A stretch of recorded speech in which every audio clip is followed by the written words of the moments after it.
Jai Hind guys, now we start our new YouTube channel of Intermediate Mathematics and IIT-JEE। Several competitions में जो intermediate standard mathematics के हैं हम एक अपना नया चैनल्स बनाने जा रहे हैं और इस चैनल के माध्यम से हम लोग मैथमेटिक्स के कंसेप्ट और लॉजिक की काफ़ी ब्रॉड स्तर में बात करेंगे और रूट पे वर्क ज़्यादा करेंगे, क्योंकि ये देखा जाता है कि जनरली जो स्टूडेंट्स की प्रॉब्लम रहती है वो रूट्स पे ज़्यादा प्रॉब्लम है, तो उस प्रॉब्लम को हम लोग यहाँ सॉल्व करेंगे।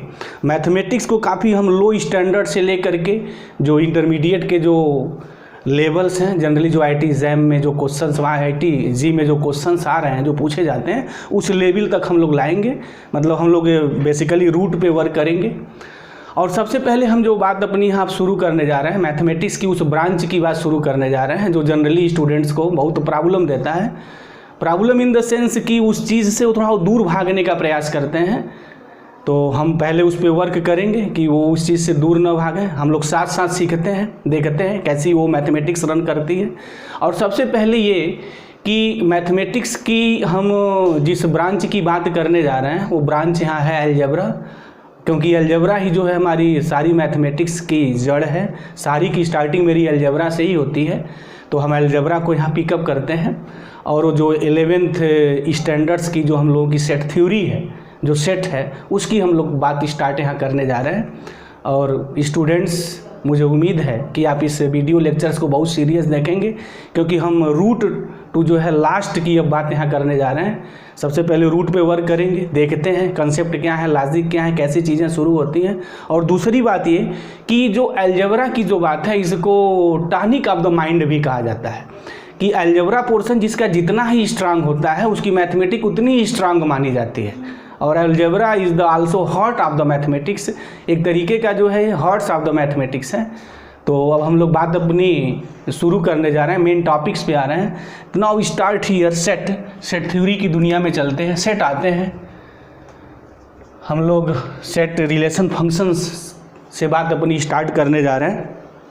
तो सेट क्या है, थोड़ा सेट के बारे में हम लोग आ जाएं, यहाँ सेट के बारे में बात कर लें। अगर हम एक डेली लाइफ की चीज़ को देखें तो सेट ऐसे कौन से वर्ड हैं जहाँ सेट यूज़ होते हैं या सेट आते हैं। एक नाम है टी सेट, सबको पता है टी सेट। टी सेट की मीनिंग हमारी ये होती है कि चाय बनाने के लिए हमें जो इन बर्तनों की जिन इंस्ट्रूमेंट्स की आवश्यकता है वो टी सेट कहे जाते हैं। इसी तरीके से हम किचन सेट भी कहते हैं कि किचन में जिस चीज़ की ज़रूरत है, जिन बर्तनों की ज़रूरत है उसे किचन सेट कहा जाता है। एक बड़ा पुराना नाम रहा है पंपिंग सेट। पंपिंग सेट हमारा वो एक इंस्ट्रूमेंट्स हैं, एक ऐसी मशीन है जिससे हम लोग नीचे से पानी खींचते हैं, तो उसमें भी हमारा जो है लास्ट में सेट यूज किया है। बहरहाल इजी वे में तो सभी लोग टी सेट जान रहे हैं। किचन सेट भी सबको पता है, किचन सेट आजकल बड़ा फेमस चीज़ें हैं। तो किचन में जिस चीज़ की यूज होती है वो हमारा एक जितने बर्तन जो इसमें इंस्ट्रूमेंट्स जो यूज हो रहे हैं जितने सारे, तो उसे हम लोग किचन सेट कहते हैं। तो यहाँ भी एक सेट की बात आई है। तो एक्चुअल में सेट क्या है, मैथमेटिक्स की दुनिया में हम सेट कैसे डिफाइंड करेंगे, थोड़ा हम उसकी बात कर लें कि एक्चुअल में जो सेट है मैथमेटिक्स में वही कंसेप्ट है जो टी सेट का है। मतलब टी बनाने में, चाय बनाने में किन किन चीज़ों की ज़रूरत है, किन किन एलिमेंट्सों की ज़रूरत है, उसको हम लोग जो है टी सेट कहते हैं। तो सेट डिफाइंड करने के पहले हम एक बात आ जाए यहाँ जो बड़ा फेमिलियर चीज़ यूज होगी, उसका नाम है ऑब्जेक्ट। तो पहले बात थोड़ा यहाँ क्लियर करें, what is the object. Object क्या है, यहाँ इस वर्ल्ड में जो इतने भी लिविंग और नॉन लिविंग चीज़ें हैं वो सब हमारे ऑब्जेक्ट हैं। जैसे हमारा ब्लैक बोर्ड है, दिस इज ए ऑब्जेक्ट। हम मार्कर लेके लिख रहे हैं, दिस इज ए ऑब्जेक्ट। मैं हूँ, दिस इज ए ऑब्जेक्ट। दुनिया की कोई भी चीज़ है, चाहे वो लिविंग है और नॉन लिविंग है, उसको हम लोग एक नाम देते हैं जिसे ऑब्जेक्ट कहते हैं। तो मुझे उम्मीद है कि गाइस से बात बिल्कुल क्लियर हो गई होगी कि what is the concept of the object. मतलब कि इस अखिल ब्रह्मांड में, इस यूनिवर्स में जो भी लिविंग है और नॉन लिविंग है उनको हम लोग ऑब्जेक्ट कहते हैं। अब बात क्या है सेट की, क्या है सेट, क्या है सेट, कैसे हम डिफाइंड करते हैं, सेट के कंसेप्ट क्या है। सेट का कंसेप्ट ये है कि एक collection of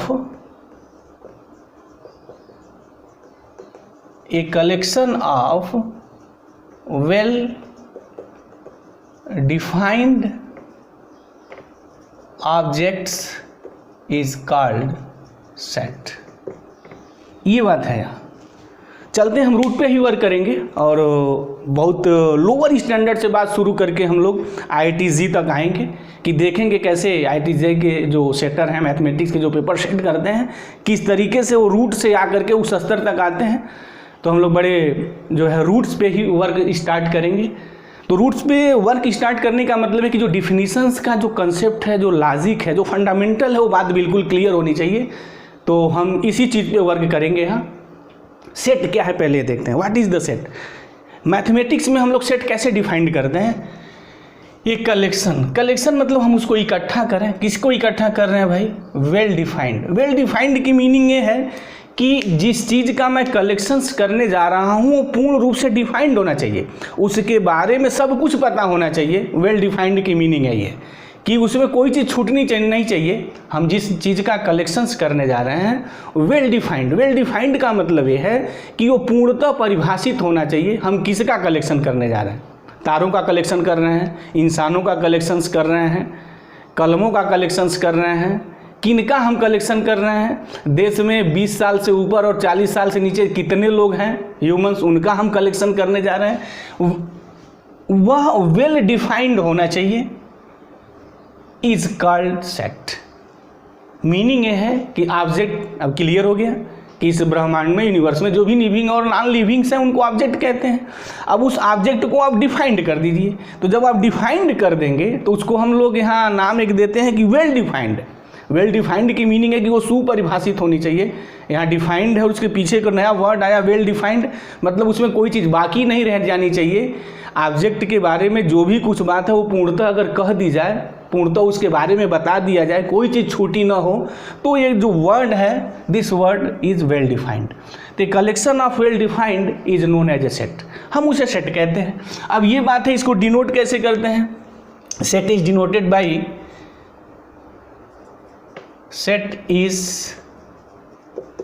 denoted by, capital letters.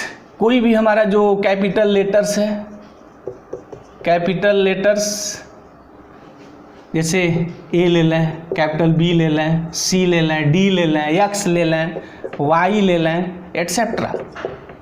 कोई भी कैपिटल लेटर इंग्लिश वर्ड आप यूज कर लीजिए, उसको हम लोग, this is the denoted of the set. और सेट जब भी लिखते हैं तो हम कर्ली ब्रैकेट में यूज करते हैं। जिन ऑब्जेक्टों को मुझे लिखना है उसको कर्ली ब्रैकेट में बंद कर देते हैं, और सिंबल हम इंग्लिश का कैपिटल लेटर यूज करते हैं। तो ये मेरा सिंबल हो गया लिखने का, सेट का। अब जैसे हम एक एग्जाम्पल की यहाँ बात कर लें, एग्जाम्पल्स अगर देख लें कि ये लिखें, ये सेट ए लिख रहे हैं। व्हाट इज़ द सेट ए, कि जो इंग्लिश के जो वावेल्स जो हैं, इंग्लिश के अल्फ़ाबेट, अगर मैं उनको लिखूं तो वेल डिफाइंड है। इंग्लिश के जो मेरे लेटर्स हैं वेल डिफाइंड है, क्या क्या है, और उनमें वावेल्स कौन है वो भी वेल डिफाइंड है, सबको पता है। A, E, I, O, U, these are all the vowels of the English letter. English जो अल्फ़ाबेट हैं उनके हमारे ए ऑफ वावेल्स हैं। तो मीनिंग हमारी ये हो गई, ये सेट है या नहीं, definitely this is set, this is A object, और वेल डिफाइंड है। हम किन के बारे में लिखे हैं, किन का कलेक्शन किए हैं। सिंपल मीनिंग है कि अगर बड़ा सीधे सपाट लहजे में बात की जाए सेट की, तो सेट का सिंपल सी मीनिंग ये है कि आप किसी का भी कलेक्शन करिए और जिनका आप कलेक्शंस कर रहे हैं उनको आप वेल डिफाइंड कर दीजिए, उनके बारे में आप बता दीजिए, दिस इज ए सेट। और लिखने का हमारा जो प्रोसेस है, जो तरीका है, कैसे हम लिखेंगे, कैसे डिनोट करेंगे, तो उसको कैपिटल लेटर से डिनोट करते हैं और कर्ली ब्रैकेट के अंदर हम क्लोज्ड कर देते हैं, बंद कर देते हैं, तो वो जो मेरा हो जाता है वो सेट हो जाता है। जैसे टी सेट की बात करनी है तो चाय बनाने में किन किन चीज़ों का यूज है उनका यहाँ नामकरण संस्कार कर दीजिए, कर्ली ब्रैकेट बना के बंद कर दीजिए, तो this is the T set. उसी तरीके से किचन सेट का मतलब क्या होगा कि किचन में भोजन बनाने में किन किन चीज़ों की ज़रूरत है, जिन जिन बर्तनों की, जिन जिन इंस्ट्रूमेंट्स की जो भी ज़रूरत है, उनको कर्ली ब्रैकेट बना के उनका नामकरण संस्कार कर दीजिए, लिख दीजिए, this is the kitchen set. हो गई बात है। अब जैसे ये क्या है, this is the vowels of the English alphabet. अब इनको आप कर्ली ब्रैकेट में लिख दीजिए, तो this is a set here. एक बात और, ये जो ऑब्जेक्ट्स हैं जिनको हम ऑब्जेक्ट्स कह रहे हैं, अब सेट की दुनिया में एक और हम नाम देते हैं, उसको हम लोग एलिमेंट्स कहते हैं और ऑब्जेक्ट भी कहते हैं। मीनिंग ये हो गई कि ए ई आई ओ यू जो है these are the elements of the set है, ये भी बात की जाती है। मीनिंग ये है कि जो ऑब्जेक्ट्स मैं लिखा हूँ ये जो है इनको कहा जाता है एलिमेंट्स ऑफ सेट है, ये बात की जाती है। अब हम लोग सेट को कौन कौन फार्म है लिखने के, क्या क्या हमारे पास रूल्स हैं, तो जनरली हम सेट को 2 फार्म में लिखते हैं। पहला जो एक फार्म है वो रोस्टर फार्म है, जिसको हम लोग टैबुलेशन मेथड भी कहते हैं, और दूसरा जो है मेरा सेट बिल्डर फार्म है। तो रोस्टर फार्म क्या है, थोड़ा मैं इसकी बात कर लूँ। What is the meaning of the roster form? Roster form क्या है? रोस्टर फार्म हम लोग किसे कहते हैं? मीनिंग ये है कि अगर किसी सेट को मुझे लिखना है तो सेट के लिखने के हमारे क्या क्या मेथड्स हैं, क्या क्या तरीके हैं, हम उसकी बात कर रहे हैं। तो सेट के लिखने के मेरे 2 तरीके हैं। पहला एक टैबुलेशन, टैबुलेटेड जो मेथड है, टैबुलेटेड मेथड उसको हम रोस्टर फार्म भी कहते हैं, और दूसरा है एक सेट बिल्डर फार्म। तो ये मेथड क्या है, फार्म क्या है, लिखे कैसे जाते हैं, थोड़ा मैं इसका यहाँ एक्सप्लेनेशन कर दूँ। बट ये लोअर स्टैंडर्ड से ये बातें समझाई जाती हैं, तो मैं चूँकि रूट से वर्क करूँगा पूरा, तो इस बात को मैं यहाँ लिखना थोड़ा डिफाइंड करना जरूरी समझ रहा हूँ, कोई चीज़ छूटे ना यहाँ, और छूटनी भी नहीं है। What is the roster form? In this method और इन दिस फार्म, इस मेथड में हम क्या करते हैं, we make list of all elements of the set and put in bracket. In this method we make list of all elements of the set and put in bracket. इस bracket में हम put कर देते हैं, लिख देते हैं। Meaning क्या हो गई कि रोस्टर फार्म है क्या, जिस सेट को रोस्टर फार्म में लिखना है तो उसमें ऑब्जेक्ट होंगे। सेट की मीनिंग है वेल डिफाइंड ऑब्जेक्ट होगा, ऑब्जेक्ट के बारे में कहा गया हो कौन सा एलिमेंट्स है, पूरा एलिमेंट का कैरेक्टर लिखा गया होगा। जैसे यहाँ अभी हमने एक एग्जांपल लिखा था जो वावेल्स के बनाए थे, A E I O U, definitely this is a set, एक सेट है हमारा। ये रोस्टर फार्म क्या है, what is the roster form? क्या लिखा है भाई कि in this method we make list of all elements, जो सेट है उसके सारे एलिमेंटों की हम लिस्ट बना लेते हैं। यानी कहने का मतलब है कि सारे एलिमेंटों को मैं लिख देता हूँ, तो वो मेरा रोस्टर फार्म है। जैसे दिस, तो this is the roster form. तो रोस्टर फार्म का मेरा एक एग्जांपल हो गया कि इस सेट को मैंने ऐसे लिख दिया। अच्छा, दूसरा अगर हम एक एग्जांपल इसका ले लें, एक बी सेट ले लें, रोस्टर फार्म में अगर लिखना हो, जैसे हम इवन नंबर ले लें, इवन नंबर लेस देन 10, हमें इसका सेट बनाना है। बात डिफाइंड हो गई, कलेक्शन करना है कि मीनिंग है सेट बनाना है मतलब कलेक्शन करना है। अब किन का कलेक्शन करना है, कलेक्शन है आया वेल डिफाइंड, तो वेल डिफाइंड हो गया इवन नंबर्स। इवन नंबर्स का मतलब क्या है, definitely this is A well defined कि वे नंबर्स जो 2 से डिवाइड हो जाए उसको हम लोग इवन नंबर्स कहते हैं। अच्छा, हमें कौन इवन नंबर्स लिखने हैं, लेस देन 10। तो थोड़ा एक वर्ड यहाँ और मैं जोड़ दूँ ताकि कोई कंट्रोवर्सी यहाँ ना खड़ा हो, इस बात को थोड़ा मैं यहाँ लिख दूँ, पॉजिटिव लिख देता हूँ। Yes, positive even number less than 10। Even number क्या है, वेल डिफाइंड है। वे नंबर जो 2 से डिवाइड हो जाए उसको हम लोग इवन नंबर्स कहते हैं। मैथमेटिक्स से सारे लोग जानते हैं, this is the even number. और जो नंबर 2 से डिवाइड नहीं होते हैं उसको हम लोग ऑड नंबर कहते हैं। तो हमें इस सेट बी में, ये जो सेट बी मुझे लिखना है रोस्टर फार्म में, कैसे लिखना है, तो पहले देखें कि सेट डिफाइंड कैसे है। इवन नंबर का कलेक्शन करना है, कैसे, कहाँ तक भाई, लेस देन 10 यानी 10 से कम। तो पहला इवन नंबर कौन होता है, दिस इज द 2, उसके बाद नेक्स्ट 4 6 8, उसके बाद दिस इज द 10। बट 10 मैं नहीं लिखूंगा, वाई 10 क्यों नहीं लिखूंगा, क्योंकि यहाँ बात आई है लेस देन 10, मतलब 10 से जो कम है उसको लिखना है, 10 नहीं लिखना है। अगर यहाँ लेस देन और इक्वल होता तब बात यहाँ 10 की होती। बहरहाल जब मैं इनइक्वालिटी पढ़ाऊंगा तो लेस देन ग्रेटर देन की जो महिमा मैथमेटिक्स में है, जो स्टूडेंटों को बड़ा प्रॉब्लम क्रिएट करता है, उसे कायदे से बखिया उधेड़ेंगे, पोस्टमार्टम वहाँ करेंगे, जब उस चैप्टर को पढ़ाएंगे वो बातें सारी क्लियर हो जाएंगी। बट लेस देन 10 का मतलब तो जनरल बात है, 10 नहीं लिखेंगे, 10 से छोटे लिखेंगे। पॉजिटिव लिखना है तो निगेटिव नंबर हमें लिखना नहीं है। तो ये वे नंबर्स हैं इवन नंबर्स जो लेस देन मेरे 10 हैं। तो ये मेरा रोस्टर फॉर्म हो गया, सारे एलिमेंटों को मैंने लिख दिया यहाँ। अब नेक्स्ट टॉपिक्स पे आते हैं, मतलब नेक्स्ट जो फार्म है वो सेट बिल्डर फार्म है। तो what is the set builder form? Next set builder form, set जो बिल्डर फार्म है हमारा ये क्या है देखते हैं थोड़ा। What is the set builder form? Set builder form में सेट कैसे लिखे जाते हैं? ये तो हो गया मेरा जो टेबुलेटेड फार्म था, जो रोस्टर फार्म था, उसमें कैसे लिखे जाते हैं। क्या करते हैं, सेट के जितने भी एलिमेंट्स होते हैं उनको लिस्ट बना लेते हैं, तो मेरा रोस्टर फार्म हो गया, लिस्ट भर कर देना है और टेबुलेटेड फार्म हो गया। दूसरा है सेट बिल्डर फार्म। ये फार्म क्या है, ये कैसे बनाए जाते हैं? इस फार्म में, इस मेथड में क्या करते हैं कि जो सेट के जो एलिमेंट हैं वो अपने पास कौन सी प्रॉपर्टीज़ रखते हैं, उस प्रॉपर्टीज़ को मैं लिखता हूँ।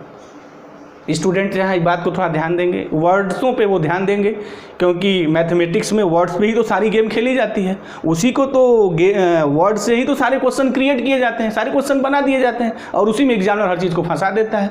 तो अगर जिसको डिफिनीशन 100% क्लियर है, रिजल्ट सारे क्लियर हैं, तो you have any no problem to solve any question of the mathematics. तो सेट बिल्डर फार्म क्या है? In this method we list the all elements with the properties. Meaning ये हो गई कि जो एलिमेंट्स हैं उनकी प्रॉपर्टीज़ को अगर हम लिख दें तो मेरी बात यहाँ जो सेट बिल्डर फार्म की है वो पूरी हो जाती है, या जो सेट बिल्डर फार्म का जो कंसेप्ट है वो बात मेरी पूरी हो जाती है। तो सेट बिल्डर फार्म में मैं लिखूँगा कैसे? मैं एलिमेंट्स नहीं लिखता हूँ, एलिमेंट्स की जो प्रॉपर्टीज़ है उसका वहाँ नामकरण संस्कार कर देता हूँ। तो मेरी ये बात हो जाती है कि this is the self builder form. तो अगर इसको मैं डिफाइन करना चाहूँ तो this is the very easy way to define here. In this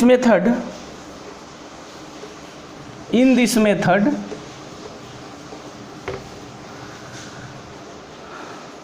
we write the properties of elements of set। बड़ा सीधा सपाट डिफिनीशन हमने दी है। इन दिस मेथड, हिंदी भी बोलते रहेंगे, इन दिस मेथड मतलब इस मेथड में we write the properties of elements of the set. अच्छा, यहाँ आल भी अगर वर्ड यूज किया जाए तो कोई प्रॉब्लम नहीं है। एलिमेंट्स ऑफ सेट लिखते हैं तो इसकी मीनिंग यही है कि आल एलिमेंट्स ऑफ द सेट। अब इसमें एक दो एलिमेंट थोड़ी सेट के उठाएंगे, वो प्रॉपर्टीज जाएगी नहीं, सेट में जितने एलिमेंट हैं सारी वो प्रॉपर्टीज को सेटिस्फाई करें। तो set builder form, this is the concept of the set builder form. अच्छा, इजी वे में अगर थोड़ी इसकी बात कर लें, इजी वे में का मतलब ये हो गया मेरा कि जो सेट में जो एलिमेंट्स हैं कौन सी प्रॉपर्टीज़ वाले हैं, बस उस प्रॉपर्टीज़ को अगर लिख दिया जाए तो मेरी बात हो जाएगी, बात फिनिश हो जाएगी। अब जैसे अगर इसका हम एक एग्जाम्पल देते हैं, एक एग्जाम्पल के माध्यम से इसको क्लियर करें तो बातें और क्लियर हो जाएंगी। तो देख लेते हैं, एक एग्जाम्पल ले लेते हैं। एक सेट, एग्जाम्पल्स की बात मैं ले लूँ यहाँ थोड़ा। एक सेट मैं ये क्रिएट करने जा रहा हूँ, बनाने जा रहा हूँ। कैसा, कैसे लिखते हैं? ये जो सेट बिल्डर फार्म है, यक्स ऐसे लिखेंगे, यक्स सच दैट, यक्स क्या है? यक्स कोई एक का एलिमेंट्स है। अब इस एलिमेंट की प्रॉपर्टीज़ क्या है मैं लिख रहा हूँ, x is a vowels of English alphabet S. ये बात मैंने लिखी हुई है। क्या लिखा हुआ है? सेट ए लिखा है। इसमें हम ऑब्जेक्ट्स को नहीं लिखे हैं, ऑब्जेक्ट का जो कैरेक्टर है, जो चरित्र है, जो प्रॉपर्टीज़ है, उस प्रॉपर्टीज़ को मैं यहाँ लिख दिया हूँ। तो उस जब एलिमेंट की प्रॉपर्टीज़ को मैं लिखता हूँ, एलिमेंट मैं नहीं लिखता हूँ, तो उसी को सेट बिल्डर फार्म कहा जाता है। लेकिन जब मैं पूरी एलिमेंट की लिस्ट को लिख देता हूँ तो उसको रोस्टर फार्म कहा जाता है। तो स्टूडेंट को ये बात तो बिल्कुल क्लियर हो गई होगी सीधे सपाट लहजे में कि रोस्टर फार्म क्या है और सेट बिल्डर फार्म क्या है। सेट बिल्डर फार्म का मतलब सिंपली ये है कि जो एलिमेंट है उनकी प्रॉपर्टीज़ को लिखना है। एलिमेंट्स हमसे बहुत मतलब नहीं है, बट रोस्टर फार्म में हमें एलिमेंट से मतलब है, उसकी प्रॉपर्टी से मतलब नहीं है। जैसे हमने ये लिखा है, अगर देखा जाए तो ये रोस्टर फार्म है, this is the roster form, but this is not a roster form, this is the set builder form. ये क्या है? ये वही है जो बातें यहाँ लिखी गई है, बट हमने यहाँ क्या किया है, हमने इसको जो एलिमेंट्स हैं, एलिमेंट्स की प्रॉपर्टीज़ को लिख दिया है। अब जैसे यहाँ बी सेट को मुझे लिखना है, ये जो सेट जो मेरा बी है, तो how can you write in builder form? अगर मुझे बी लिखना हो तो how can you write? B क्या है? बी मेरा इवन नंबर है। कैसा इवन नंबर है? जो ग्रेटर देन 2 है, लेस देन 8 है। तो ऐसे बात लिखेंगे, x such that x is an even number greater than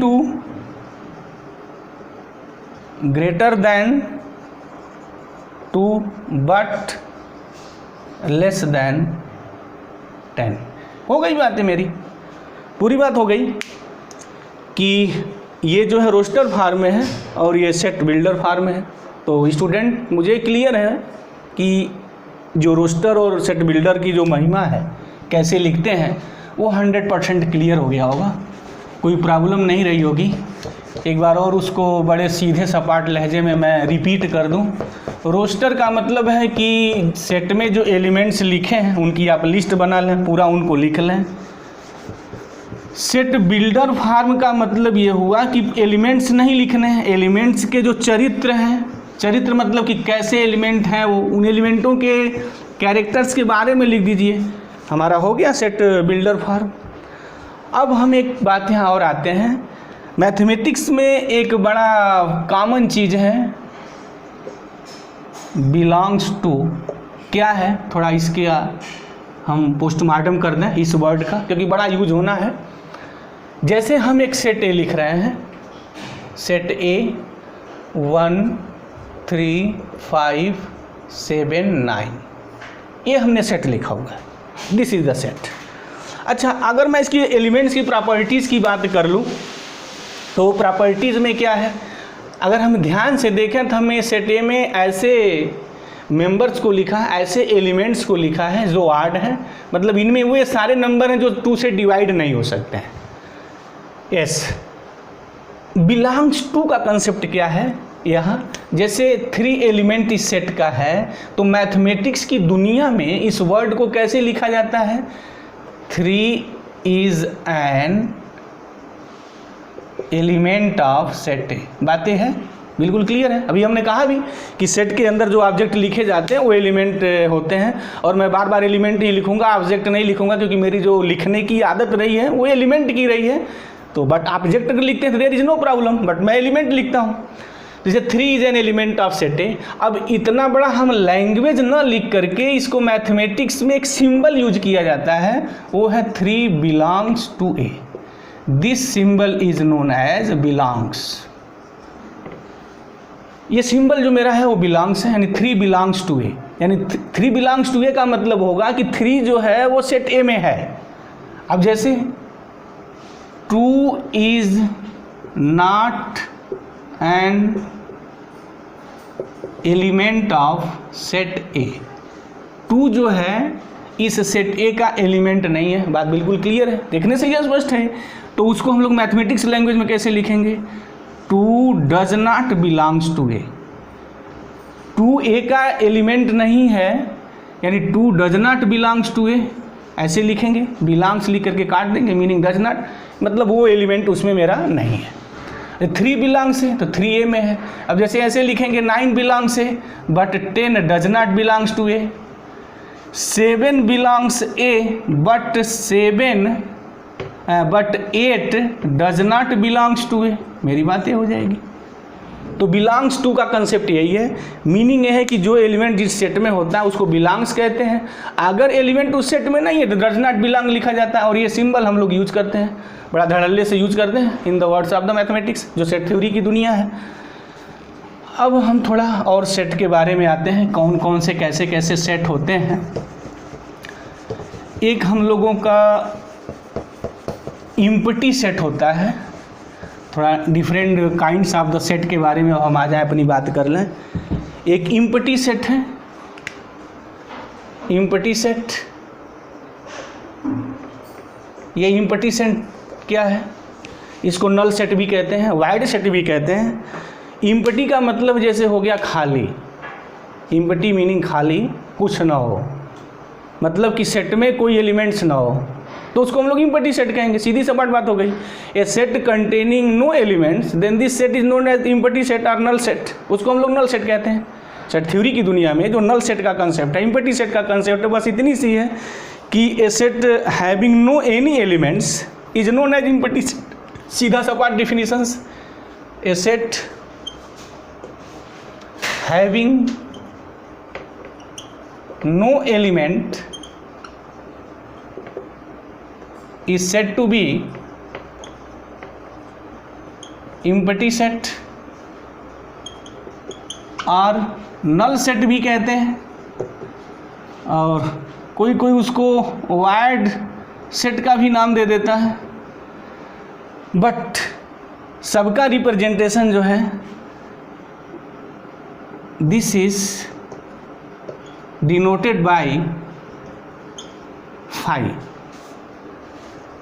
हम लोग इस फाई से डिनोट करते हैं इसे, खूबसूरत सिंबल फाई।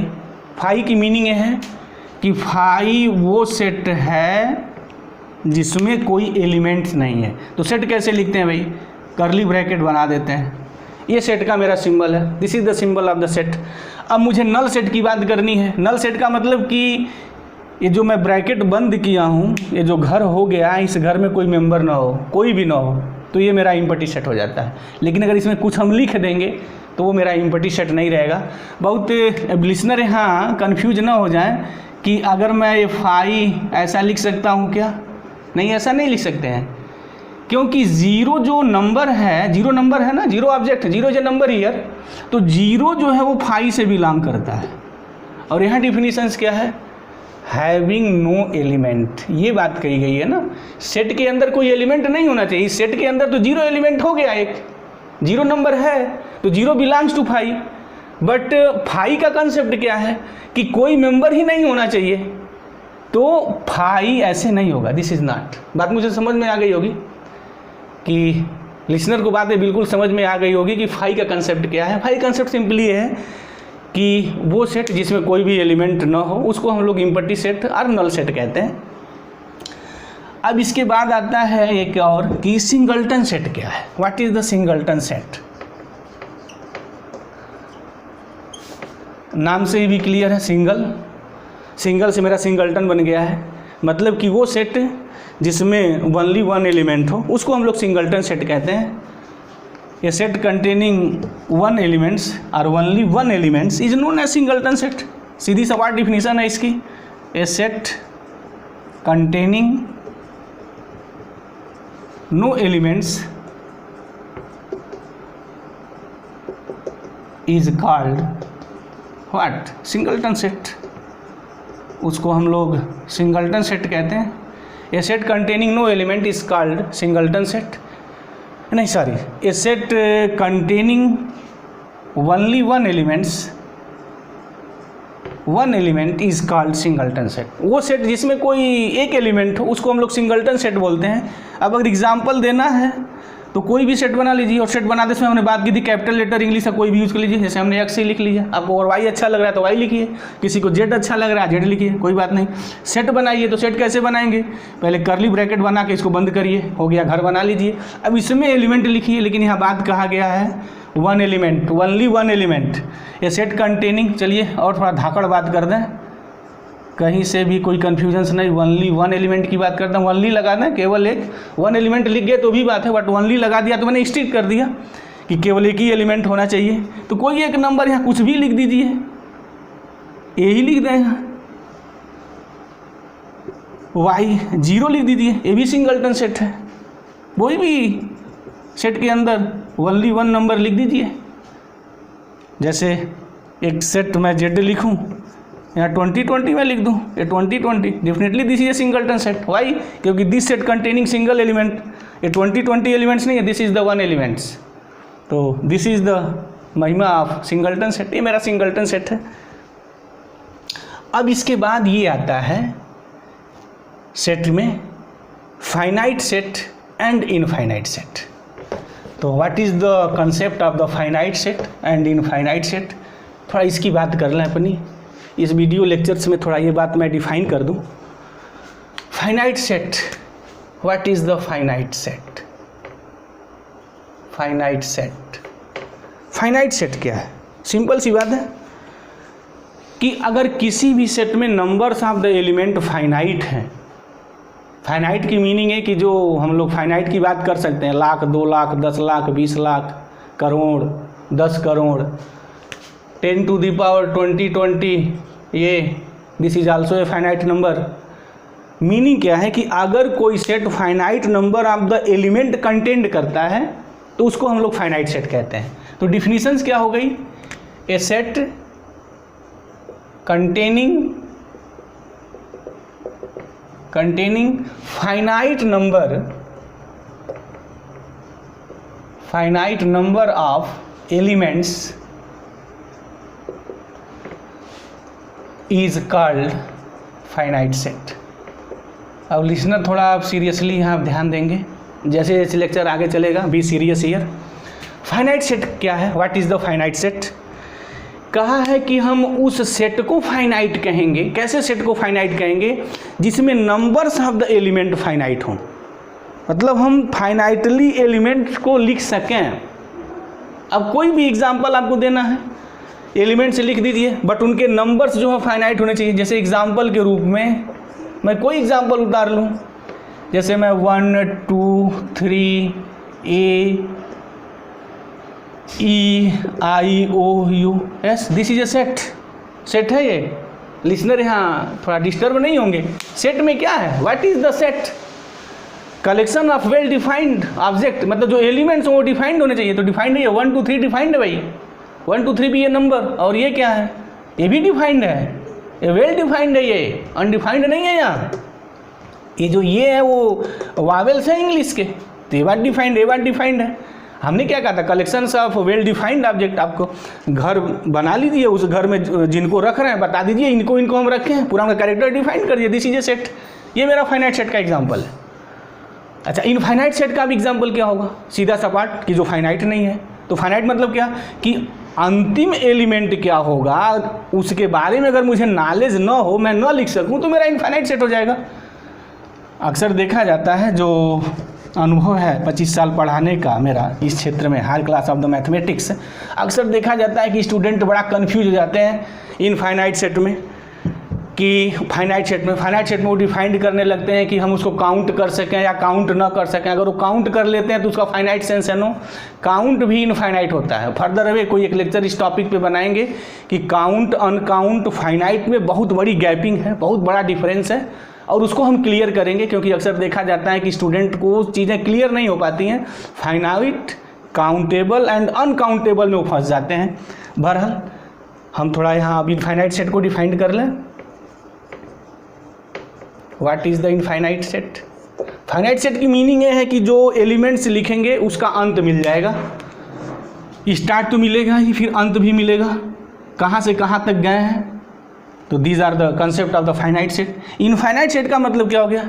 सीधा सपाट definition, a set containing infinite number of the elements, infinite number of elements is called infinite set. एक दूसरी डिफिनीशंस भी होती है, बड़ी सीधी डिफिनीशन होती है। A set which is not finite, वो सेट जो फाइनाइट ना हो। तो अगर फाइनाइट नहीं है तो फिर क्या होगा भाई? इनफाइनाइट हो जाएगा। अगर कोई चीज़ फाइनाइट नहीं है तो this is the infinite. Simple सा कंसेप्ट है ये। तो एक दूसरी डिफिनीशन दी जा सकती है, बड़ा छोटी definitions. A set which is not finite, जो फाइनाइट नहीं है, a set which is not finite is set to be infinite set. उसको हम इनफाइनाइट सेट कहते हैं। अगर इनफाइनाइट सेट का मुझे एग्जाम्पल देना है तो भाई एग्जाम्पल क्या देंगे? मतलब कि हम नंबर्स लिखेंगे बट अंत कहाँ होगा मुझे नहीं पता, किसी को भी नहीं पता, तो मेरा इनफाइनाइट सेट हो जाएगा। जैसे हम अगर सेट ऑफ नेचुरल नंबर्स की बात कर लें, हालांकि मैं नंबर सिस्टम में पूरा जो set of natural number, integer, rational है, उसका बड़ा कायदे से पोस्टमार्टम करेंगे, और कुछ लेक्चर्स जस्ट बाद हम उस पर आ जाएंगे, उसको बड़े कायदे से डीलिंग करेंगे, पढ़ाएंगे। अभी मैं थोड़ा यहाँ बात अपनी कर दूँ कि जो सेट ऑफ नेचुरल नंबर्स है वो मेरा जो है इनफाइनाइट सेट है। क्यों इनफाइनाइट सेट है उसकी भी मैं बात कर दूँ। नेचुरल नंबर स्टार्टिंग कहाँ से होता है, 1 2 3 4 5 6 एंड आर्ट्स 1 10 7 8 9 10 11 12 13 एंड आर्ट्स 1। अच्छा, अंत कहाँ है किसी को पता नहीं है, अंत में नंबर नहीं लिख सकता हूँ। और दूसरी बात एक ध्यान देना स्टूडेंट्स कि ये जो इनफाइनाइट का जो कंसेप्ट है उस पर मैं अलग से एक वीडियो लेक्चर्स बनाऊंगा, तो बातें आपको क्लियर होंगी। अभी बस यही जानना है कि नेचुरल नंबर्स के सेट में हम लास्ट नंबर कौन है वो मैं नहीं लिख सकता हूँ, इसलिए this is the infinite set, कि इस सेट में finite numbers of the elements नहीं है, तो this is the your infinite set. तो मुझे उम्मीद है लिसनर कि इनफाइनाइट सेट क्या है, फाइनाइट सेट क्या है, बात बिल्कुल क्लियर हो गई। अगर मैं उन सब की एक थोड़ा जियोमेट्री बना दूं, एक फिगर बना दूं, तो बातें सबको क्लियर हो जाएंगी। अब जब हम सेट की दुनिया में रहेंगे तो क्या क्या होगा, जितने लोग इसको वीडियो लेक्चर्स को ध्यान से सुन रहे हैं इस डायग्राम को बना लें, क्योंकि अब तक मैं जो पढ़ाया हूँ उसका मेन निचोड़ मैं यहाँ देने जा रहा हूँ। सेट है तो सेट की जो डिफिनीशंस है बस सिंपल सी यहाँ बात है, 2 लाइन की। कलेक्शन ऑफ, ये जो कलेक्शन है, collection of well defined object, बस हो गया।